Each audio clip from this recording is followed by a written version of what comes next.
Can you believe it? We're already halfway through the 5th season. I'm not ready for this. We've 5 episodes to go, and I'm in a stage where I'm both quite excited to see what's coming, and of course it's a bittersweet feeling. I have really been enjoying this season. It has been exactly what I want from a season of Star Trek Lower Decks. It has been bonkers. It has been quite emotional in parts. It has featured some kind of references to parts of Birds that I wasn't really familiar with. And I think, look, without going into too much detail, I think if there's one thing that we could use, it's a laugh. We had our Lower Decks quiz came out this week, so I really hope you enjoyed that. We have a couple of different ones coming up, which again, hope you'll enjoy. That's the most important thing. Well, it's the second most important thing. The most important thing is that I get to wear my sparkly jacket. I really do like my sparkly jacket, I'm not gonna lie to you. Sparkles or no sparkles, shall we head towards Starbase 80?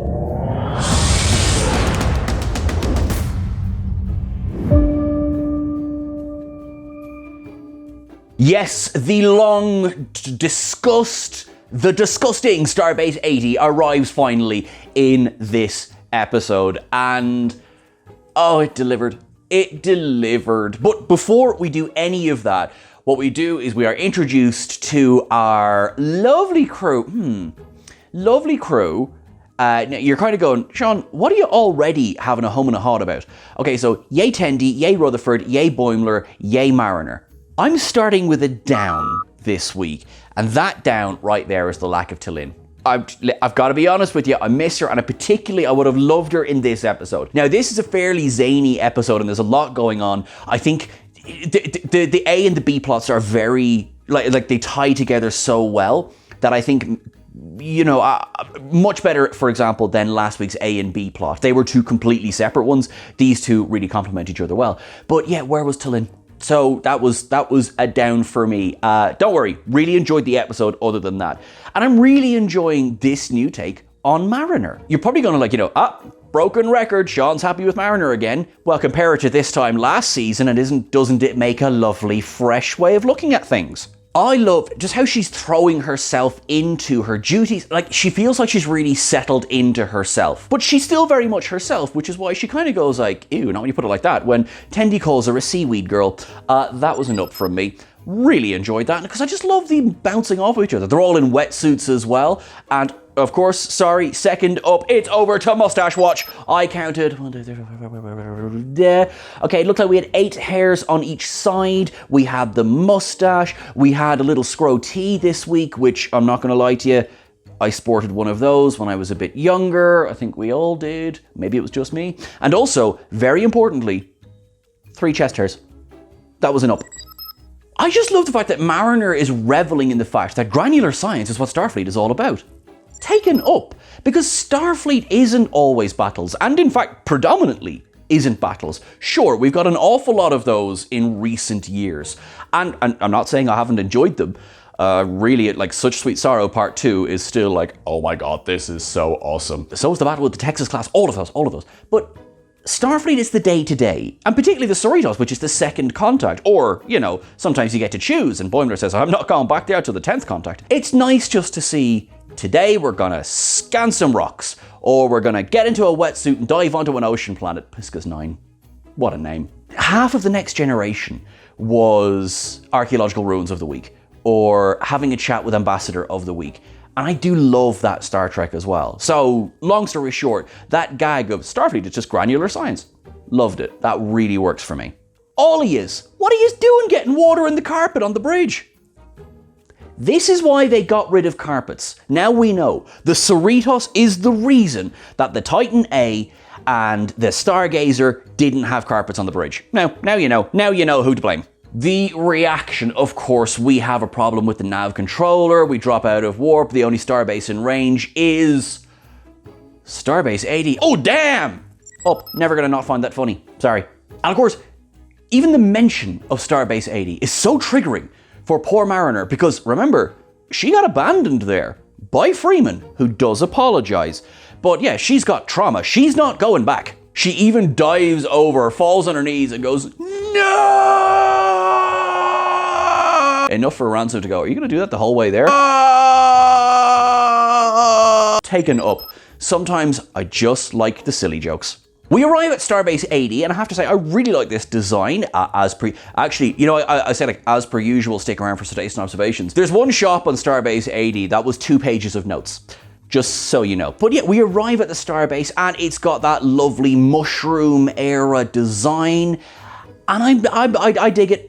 I dig it. I also dig the fact that the entire musical score changes, but also we go back in time slightly. Not literally, and I need to specify that carefully because it's Star Trek, so we could actually go back in time sometimes. But no. We figuratively go back in time because, as it turns out, the transporters are no good for organic material, so they're going to have to use decon gel before they come over. Decon gel was the stupidest addition to Star Trek Enterprise, done entirely so that they would be able to sell titillation to teenagers.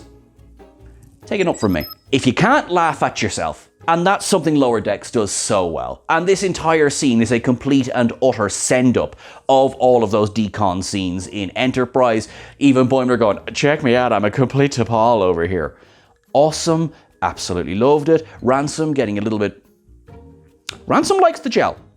Okay, Ransom likes the gel, no judgment, I'm delighted he does. Mariner raises a really good point though, it's like, why did they have to get decontaminated? They're coming from the quote-unquote good ship. But no, them rules are the rules, and yeah, they step over into Starbase 80, or they go back in time to the original series. Because all of Starbase 80, for the most part, interesting grammar there, Sean, it's based on the 2260s design. We have got our red GNDN tubes, our yellow ones, we've got our slanty Jeffries tubes as well. I just absolutely love it. I mean, if you're into the original series in any way, this episode is a treat for you. Mariner is still, even as she walks in, her guard is so completely up because she is like the last time I was here, I fell into a ditch. How do you do that in a starbase? Up, because I nearly choked on my coffee during that line. And then we're introduced to Cassia Knox. Up. I loved her. I thought she's such a lovely character. You know, love the Enterprise era jumpsuit, love what we find out about her. But she's just, I'd say she's a good kind of, she's like Tendi. It's the bright side and everything. You can tell that she knows what she's doing. Yeah, I really, really liked her. Sorry, just like, you know, there's no kind of like side things or anything. Just thought she was fun and nice. Walking around this station, obviously it's being held together with string and prayer. They have a reputation. Everyone at Starfleet knows Starbase 80's reputation. Send some supply ships. What he is at. Cassia goes on to say, like, yeah, you know, because, you know, we're short on any kind of supplies or repairs or anything, you know, we've been kind of stuck in this 2260s aesthetic ever since. They've never been updated. Because, of course, the Cerritos is there for extra parts, and, of course, the gag being, they're like, oh, great, you're here to give us extra parts. And Freeman's like, not why we're here. And this is where we get our divestiture of Freeman and Ransom go off to find the engineer, Jabowski, for Starbase 80, while Mariner sticks with Cassia Knox. You know, the gag starts early, that it's like, yes, there is something going on, but it's not the Starbase 80 crew that have introduced the so-called curse of Starbase 80. Like, some of those lines got me. So you got Rutherford, you got Tendi, you got Boimler, and you got Mariner following Cassia around the station. They get to the first section where you've got corn dog vendors, as well as everyone's on the roof because the grav plating is all over the place. And you're just like, sure, of course. Chad's there giving us some corn dogs. Thanks very much, Chad. Fun fact, I have never in my life had a corn dog. There you are now. I don't know what you're going to do with that information, but there it is. We find then as well that the station is inhabited almost 50% by Akamarians, citation observations, but they have a look about them which is, you know, if one were to go by stereotypes, you'd be thinking, they're going to hurt me, aren't they? Because they have a very gruff exterior and, you know, they don't seem to be, you know, I think one of them literally says, you know, we don't like outsiders around here. You know, it's a bit like, oh, okay, I thought this was a Federation starbase. Turns out that no, because of some dodgy dealings on a deal a few years before, Akamarians actually own half the starbase. So, frankly, you're on their turf, so be nice to them. We get a scene where they're walking through the promenade, which is, you know, quite clearly based on DS9. And, you know, we get a stop into a gift shop, which... I loved every second of, I'm not going to lie to you, because it was just like, how many visual gags do we have here? Blah, blah, blah, blah, blah, blah, blah, blah, blah. Now, as we're going through, we see, first of all, Rutherford tries to contact the Cerritos via the comm badge, and he hears, what we're told is Billups, but what is more of a kind of a zombie-esque kind of blah. And then not too long after that, Rutherford starts to act a little bit wall-lickery. Tendi tries to contact Dr. T'Ana. Tendi begins to get a bit wall-lickery. We're starting to see a bit of a pattern here. And then it's revealed that, the Cerritos crew seem to be somewhat cursed. Now, Mariner's really struggling with this because, no, it's the Starbase 80 curse. It's the Starbase 80 curse. But as Cassia says, it's like, none of our people are acting like this.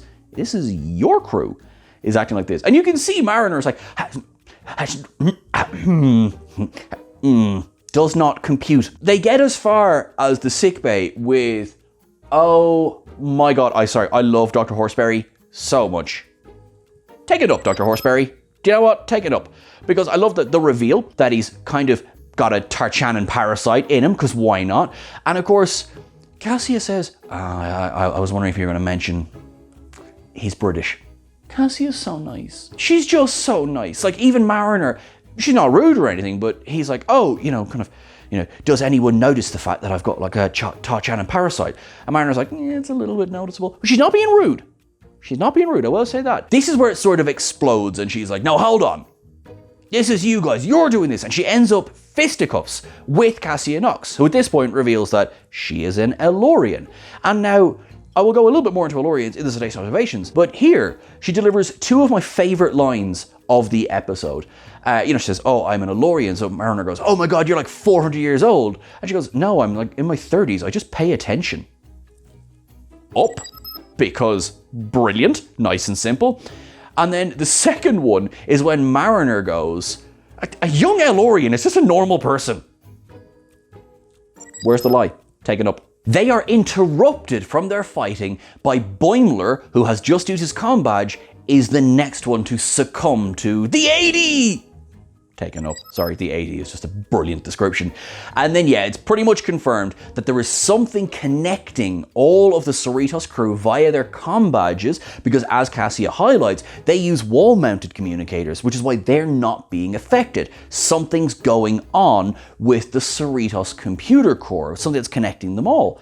So you're saying it's the Cerritos that's cursed. Oh, isn't that interesting, Mariner? Now, what I do like is that we don't then spend ages with Mariner going, fingers in her ears going, la la la la la la la, no, it can't be that. She believes the evidence presented to her, and they begin working together. And, they go out into the Starbase, they see the Cerritos crews everywhere, they are acting like hooligans, if you like. Now, meanwhile, separated from all of this, you've got Freeman and Ransom. They've gone to find Jabowski, and they go to the operations center, which is a very familiar looking room to anyone paying attention. And they find this kind of a southern gentleman there who's asleep at his post with these alarms blaring, and they're like, can you sleep through that? And he's like, I barely even notice anymore. So they fix that for him, and he's like, oh, cool. And they're like, okay, where's Engineer Jabowski? And he's like, oh, he's up on 33. And they're like, we just came from 33. Oh, fine. So he sends them off to where they're trying to get to the arcade. So they step into a turbolift, and they say, right, okay, arcade. And the turbolift doesn't know what they're talking about. Arcade. Down they go. And they find themselves in a smoke-filled hallway, and there's chains, and it's very kind of, Clive Barker write this scene? What's going on? And they find someone's head stuck in a cage, and it's the same engineer guy. Like, how did you get here so fast? And he's saying, I'm just trying to catch all the bats that are flying around, Genie Mac, and there's things I can't do, and I can't fix that oxygen intake and everything, so Freeman fixes it for him. Starting to see where this is going. So now he does take them to a staircase, and he's like, oh, you can go all the way up. Ransom's delighted. He's like, you never see stairs in a starship. This is brilliant. He can give his glutes a good workout, so up and up and up he goes. Poor old Freeman's dying by the end of it, but she gets there. She does get there, to be fair. They arrive up there, they find a group of Acamarians who seem quite surly, and they're like, what are you doing around here? We don't see people like you unless they're going to the arcade. To which they say, well, we are going to the arcade. And they're like, oh, great, have a great time. Here, have some complimentary chips. I love that. Stereotypes. Take it up. So they're off away into the arcade, where we get the big reveal that was never coming. Yeah, okay, the guy was Jabowski the whole time. The whole time he was Starbowski. And it works for me. I liked the balance of it. I thought it was silly. I thought the payoff was nice. I mean, I knew from the moment we met him it was Starbowski, but that's not the point. I think we were supposed to know that. He's there trying to have a day off because he's constantly trying to fix everything. Very reminiscent of some engineers we've known in the past. I mean, it's a bit on the nose. They have him dressed in Scotty's vest in this scene, and Freeman gets it. That's what I like. There's no kind of like, oh, I can't believe you had us running around. She's like, no, I get it. Look, the Cerritos is not the most beloved ship in the fleet. We're often trying to get second-hand parts, third-hand parts. We're often kind of left on the back burner. We get it. And, I love it because everyone's Starfleet at the end of the day. They're all working for the same big bosses. And so she's like, right, we'll help you out. What do you need? And so that's nearly the end of that storyline. It's quite sweet. It's short and sweet, that storyline, but I like it. That's a good B-plot. That's my point on that. We've got Mariner and Cassia now are effectively going, okay, we need to get a bit of a team going together. But what they do see, which made me laugh so hard, there's a fella sitting on a coin-operated targ. Taken up. That was brilliant. But they form their own wee little away mission. And they're going to go over to the Cerritos and find out what the problem is. So the away mission consists of herself and Cassia and Dr. Horseberry and Chad, the corn dog guy, who I kind of love. And they run through that air tunnel and they go... air tunnel? Listen, they get aboard the Cerritos and everyone's infected at this point. And they're like, okay, we need to check where are we going? Where are we going? And they trace it to cetacean observations. No, they don't. They're going, where are we going? Where are we going? And they trace it to cetacean operations. Now, they have a bit of a problem because along the way, they've got barriers. One, Livik, up, is playing with some controls, making the doors open and close, and Cassia is able to wedge him open. She's like, oh, don't happens on Starbase 80 all the time. We're used to this. And then there's a big, massive bodies in the middle of a hallway, and Chad makes the ultimate sacrifice. Corn dogs all around. They all follow him, and he just basically distracts them really, really well. And off they go to station operations, and they see some very green-eyed whales. Cassia's reaction of, you have whales? Love it. They do a wee little bit of scanning, and they discover that there's an anaphasic life form. Now, where have we heard that one before? Rings a bell, lights a candle. But the only way to defeat this life form is to distract it sufficiently that the Doctor can extract it safely. So Mariner dives over and then Cassia jumps in to help, and then they look like they're getting taken over as well. This is not good news, so the Doctor uses some very advanced doctoring and bonks the whale on the head with some complicated Doctor stuff. Up. Love it. I'm a simple man. Love it.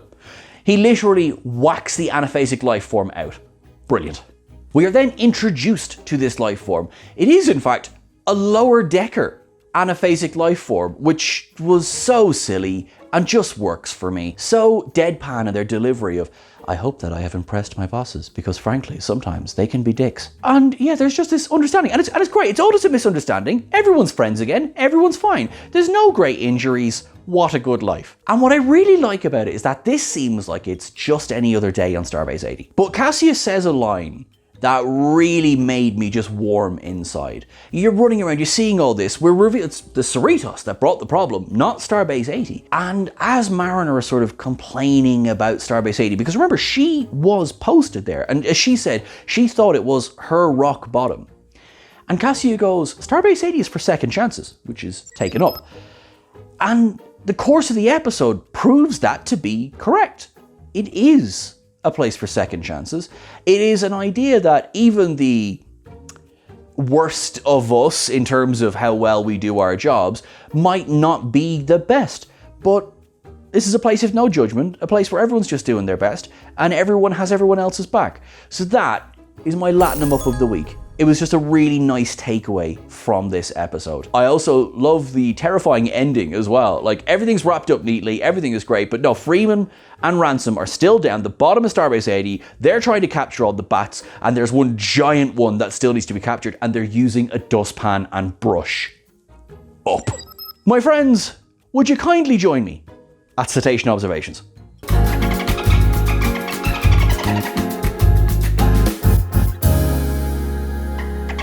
Well, straight away we get reference to ocean planets. Remember, there was Pacifica was in the Next Generation. This one's called Piscus 9. 10th Contact, of course, just a play on the whole idea of Second Contact and so on. The whole reference to Starfleet being about granular science, of course, so much of Star Trek episodes is pretty much about that. We see cetacean operations return as well, which makes me so happy. Water in the carpet. There's entire scenes about keep off the carpet. Come on, come on.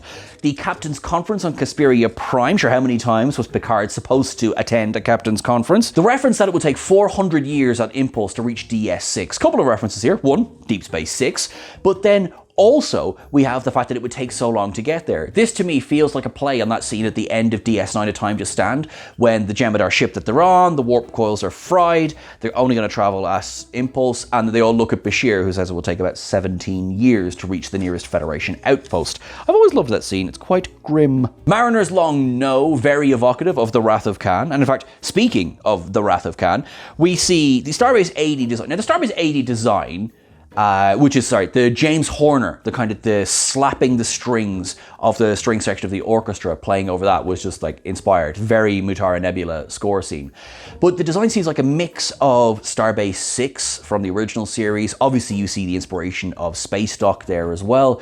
But also that painting that was in Captain Picard's quarters for like all of the Next Generation. Very evocative of that as well. So yeah, really do quite like that one. The Elbaz style shuttlecraft flies past, because when we are first introduced to Starbase 80, we get a flash of what is clearly Deep Space Nine's intro. The reveal of Starbase 80 with the shuttlecraft flying by, as the runabout does with the title of DS9, so really liked that with that shuttle pod. Callback, of course, to the previous seasons where, Mariner got stationed on Starbase 80, at least for a few minutes. Denobulan lice are running rampant on the Starbase. Transporters aren't good for organic use. Sure, that's all straight from Enterprise, which is why we have our decon scene. A shout out to T'Pol as well. When Mariner's freaking out about the curse of Starbase 80, she goes, well, could science explain Q? To which Tendi goes, yeah, probably, yeah. Ransom likes to gel a little bit too much. And in fact, I forgot to mention, like earlier on, he's trying to help who we learn is Jabowski out of a trap, and he just has gel in his back pocket.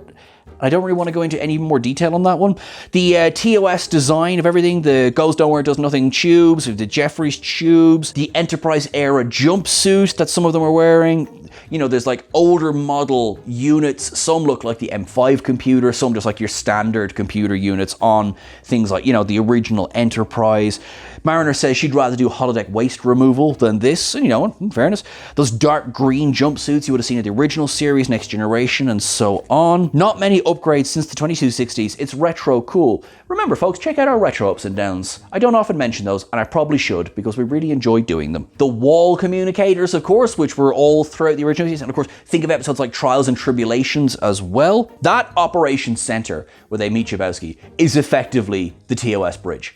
Like, a couple of little changes, but I mean, that's what it clearly is trying to be. Pyrithian bats are flying around. I think that's the first adult-themed theater I've ever seen in a Star Trek series. And I don't mean like a holodeck, I mean like, oh, Kidoki? The Akamarians. Now, this was a lovely little deep cut. This is from the Next Generation episode, The Vengeance Factor. You remember the one where Riker has feelings for a girl called Yuta and then vaporizes her in front of her people. There's more to the story than that, but that's the scene that really sticks out. Well, anyway, those were the Akamarians. They're from Akamar 3, and in that episode, they showed that there was a faction of them, the Gatherers, who kind of said, like, we're not going to assimilate with the rest of the culture, we're going to go off and raid a few bits. And it does seem that the knife gang that Mariner's talking about here is based on the Gatherers from that. So then if they didn't assimilate, like, does that mean that things kind of went badly there? Or maybe they were just like, nah, I'm happy how we are. Although it does seem to me like they should have really kind of gone back home in 2366, which is a really horrible phrasing of that. I don't mean it that way. I mean, it seemed as though everyone was very kumbaya. I'm going to hop on from this subject, I'm not going to lie. We see a Wrath of Khan monster maroon in the gift shop, and folks, when I say I had to pause, we have a Wrath of Khan era Monster Maroon. We have the motion picture uniform, very evocative of Kirk's uniform. We have the clothes that the Edo wore in Justice. I say clothes, the light material. We have the original series Klingon uniform. We have the Wrath of Khan away jacket. We have the phaser rifle that was introduced in First Contact. Of course, we saw it again in Deep Space Nine and Voyager. Still doesn't make sense that it turned up in Voyager, but hey ho. We have the original series red scant and blue jacket, or top, sorry. We have the Disco era Enterprise gold uniform, and then beside it we have the Strange New Worlds era gold scant. We have a motion picture security helmet is popped over at one point. We have original series tricorders. We have the jacket worn by the android Rook from the episode What Are Little Girls Made Of? Love the fact that he was Lurch in the Addams Family. Absolutely love it. Because of course there's a Star Trek connection there as well. We have the cylindrical carry cases that were often used from The Next Generation and beyond. We have Mark Jameson's chair. So that's the Admiral who took the de-aging formula, Mark Jameson. And we have his chairs parked in the corner there. Fun fact, that was also used in the episode Conspiracy, the one where Riker and Picard straight up murder Remick. Remember where they murdered Remick and didn't even try to see if he could be saved from the butt bugs? Anyway, moving on. We have a Voyager era pad. We have a Mirror Universe knife. We have Khan's broken necklace. This is the second time that this has turned up in Lower Decks, because it was in the episode where they introduced Kayshawn, the Collectors Guild, the museum that nearly broke us all. It was there as well, so someone's been doing some dodgy dealings. Also have TOS era communicators. We have a Wrath of Khan era EV helmet. Do you remember when they put the earwigs into the helmet and yeah, do you remember that? That was fun. Now we have a bit of an interesting one, because we've got a Kelvin Universe dress hat. So this is what Kirk and Spock would have been wearing when they went to meet Admiral Marcus, for example. So maybe there's been a little bit of back and forthing. That would be nice. Beside that, we have NX-01 baseball hats. We've got Kirk and Spock's gangster hats from a piece of the action as well. We have, lying on its side, a TNG era medical kit. We have Pulaski's longer blue jacket. That's hanging up at the back there, just beside the Edo uniform. Now, moving away from this shop, we see the coin-operated Targ. I'll say it once, I'll say it again. Master replicas, give me my plushie Targ. I need my plushie Targ. Dr. Harrison Horsebury is infected with a Tarchanin 3 parasite, and it's barely noticeable from the episode Identity Crisis. Cassia is an El-Orian, of course, the race of people from which Guinan and Martis Mazur and Dr. Toli and Sauron, they are all El-Orians as well. So nice to add to that list. Because the most El-Orians we ever saw in one go was in the beginning of Star Trek Generations, and it wasn't a very good day for them. Of course, we get a name drop of Guinan, and of course the reference to the fact that they all live so long as well. I like the fact that the Akamarians are quite kindly, because that is playing on the idea of the fact that they're all like gangsters or whatever, which they clearly aren't. Some of the games in that arcade, we've got Ferengi Fortune, we have the, on the side of the clearly Romulan game, like you see the big Nemesis logo in the front of it, but we also see a Vastum class Warbird on the side of the machine. Now that is from Star Trek Online. Lovely to see a little bit of online love going on. Cardboard Chaos. Love it. Why not? Game called The Captain's Chair, and a Koala arcade game as well, which I quite love. Engineer Jakubowski is named Gene. I mean, come on. And he's also wearing Scotty's vest at this point, which I love. Any reference to Wales, and I can't not think of Star Trek IV, The Voyage Home, but now also Star Trek Prodigy as well. Way big up for Gillian. Anaphasic life forms. Sub Rosa. Come on, Sub Rosa getting the love it clearly deserves. I mean, listen, if Beverly Crusher can learn to love a ghost, so can we. So can we. So yeah, Sex Ghost, Sex Candle is definitely called out here. Absolutely love it. And in fact, the fact that he's defeated by old-fashioned bonking. I say defeated. Poor old Clem. Like, he was only just going about his day. So, love that as well. Thank you for not destroying me, he says. Yeah, absolutely love it. The fact that he's his own lower decker. It's like almost like a spiritual sequel to the episode Ways Douche, in a way. Maybe that's a bit of a stretch. A lot of talk of grav plating, which makes me think of Enterprise every single time. And trying to catch the Pythian bats. Well, first of all, the fact that they're are Pyrithian, the fact that they're in it is great. I'm just trying to catch them with brushes is great. Also, a really solid set of guest stars this week as well. Nicole Byer, who I love. Stephen Root, who I swear to God, there is a Stephen Root universe out there. Like, you can connect so many properties together just with that actor. Liam McIntyre, who would have been in Spartacus as well. He's in this episode. And Oscar Montoya, and of course, Paul Scheer as well.